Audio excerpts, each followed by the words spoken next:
Owning a small business these days can be tough. 84% of owners fail within the first 2 years. I stopped by Denton Square to chat with some shop owners. It's tough starting out because you really have no roadmap to go off of. You're just kind of going on your own. So you make a lot of mistakes, and you learn from it, and hopefully you fix it and make your store better. Honestly, if someone came up to me and said, I want to open this store, I want to do this, whatever, I'd probably try to talk them out of it right now. Right now is really tough, unless you have a lot of experience. It helps to be passionate about what you're doing and really like it if you're going to start your own business. In today's competitive world, small businesses rely on customer service to separate themselves. And they come because they're treated nice. So, that's what people like, for you to pay attention to them.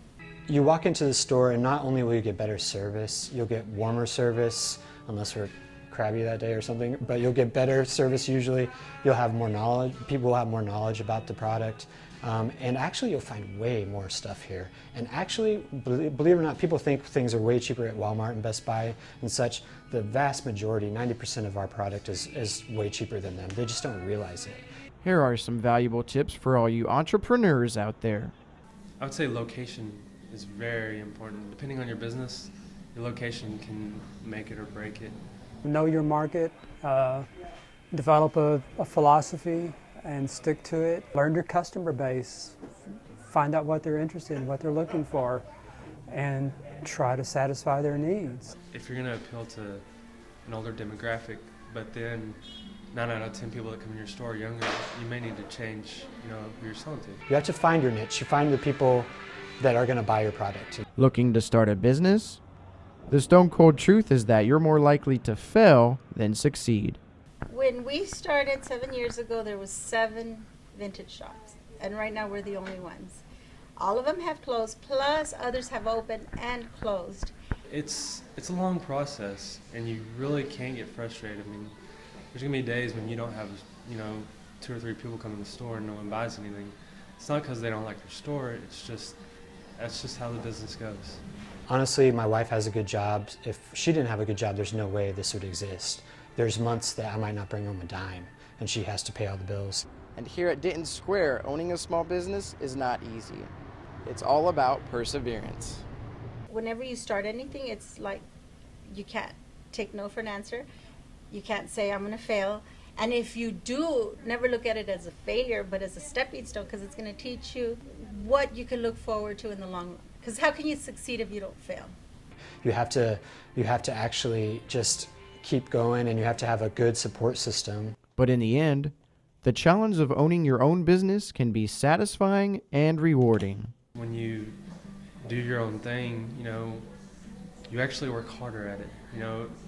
Instead of putting 40 hours in a week, you're putting 60 or 80 hours in a week, but it's all worth it because you're going to reap the benefits yourself. You get out of it what you put into it. Anytime you have any milestones you meet or anything, it's a lot more rewarding since it's your baby. Some days it's totally worth it. And if you hang in there and keep your head up, you just might taste success. One of our local customers, she's been shopping here for 7 years, since day one.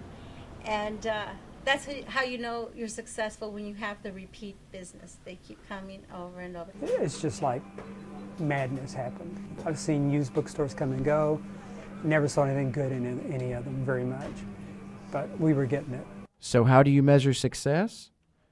It's about more than just making money. It's always about doing what you believe in. I don't care what it is. If you love what you do, the money will follow.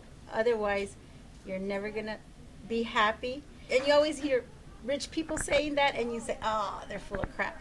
But they're not. Because in reality, if you like what you're doing, that in itself is success. For us, it's just the pride of having it, our own store and being our own bosses. It's definitely not about the money. If it's something that you're really passionate about, then the money's nice, but you're doing something you like. For some people, they will be in it for the money at first. And those are typically, I think, the people that go out of business pretty fast. There are lots of people I know that do it because they want to do it instead of doing it because they're bringing home some money. I mean, they have to, because especially in these times with Walmart and everything else like that, too much to compete with. Opening and running a small business is not easy, especially in today's world. These small business owners agree it's more than about making money. It's about doing what makes you happy. This has been Marcus Hubbard reporting for NTTV.